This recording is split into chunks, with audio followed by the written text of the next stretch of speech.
முல்லைத்தீவு கரையுறைப்பற்று பிரதேச செயலாளர் பிரிவில் உள்ள கேப்பாப்பிலவு மக்கள் தமது பூர்வீக காணிகளை விடுவிக்குமாறு வலியுறுத்தி இன்றோடு 15வது நாளாக தொடர் போராட்டத்தில் ஈடுபட்டுள்ளனர்.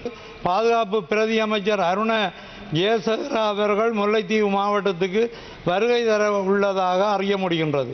அவ்வாறு வருகை தருகின்ற பாதுகாப்பு பிரதி அமைச்சர் காணி விடுவிப்பை வலியுறுத்தி தொடர் போராட்டத்தில் ஈடுபட்டுள்ள கேப்பாப்பிலவு மக்களை சந்தித்து கலந்துரையாட வேண்டும் என்று கேட்டுக்கொள்ளுகின்றேன்.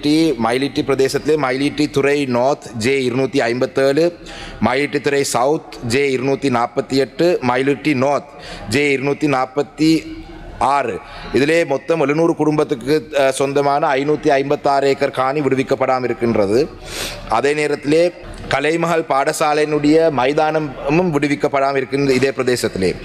அதே போல தான் J252 பலாலி தெற்கு, J253 பலாலி கிழக்கு, J254 பலாலி வடக்கு, J255 பலாலி மேற்கு, J256 பலாலி நார்த் வெஸ்ட்.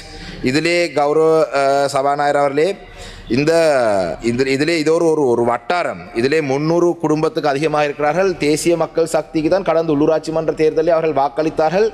இந்த காணி விடுவிப்பு சம்பந்தமாக இதுவரைக்கும் அந்த காணிகள் விடுவிக்கப்படவில்லை. மொத்தமாக இதிலே 556 ஏக்கர். கௌரவ சபாநாயகரே, பதில் வழங்குவதற்கு கால அவகாசத்தை கோருகின்றேன்.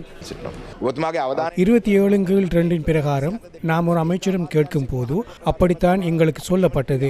3 அல்லது 4 என்று எழுத வேண்டாம், 4 அமைச்சுக்களை எழுத வேண்டாம், சுருக்கமாக எழுதுமாறு எம்மிடம் கோரினர். எனவே இதை எழுதிய பின்னரும் எமக்கு பதில் கிடைக்கவில்லை என்றால் தயவு செய்து இதனை பரிசீலிக்குமாறு நாம் கேட்டுக்கொள்கின்றோம். கௌரவ சபாநாயகர் அவர்களே, 27/2 பதிலை விரைவில் நான் வழங்குவேன். நீங்கள் கூறிய கேள்விதான் முதலில் வழங்கப்பட்டுள்ளது. அது தொடர்ந்தும் அந்த கேள்வி அவ்வாறே இருக்கின்றது. அதன் பின்னர் எதிர்க்கட்சியை சேர்ந்த சில உறுப்பினர்கள் தாமும் பங்கேற்கும் ஒரு நாளில் அந்த பதிலை வழங்குமாறு கோரிக்கை விடுத்தனர். அவ்வாறு தாமதமான சந்தர்ப்பங்கள் இருக்கின்றன. இதற்கு பின்னர் எமக்கு பதில் கிடைத்ததன் பின்னர் உங்களுக்கு அந்த பதில் வழங்கப்படும்.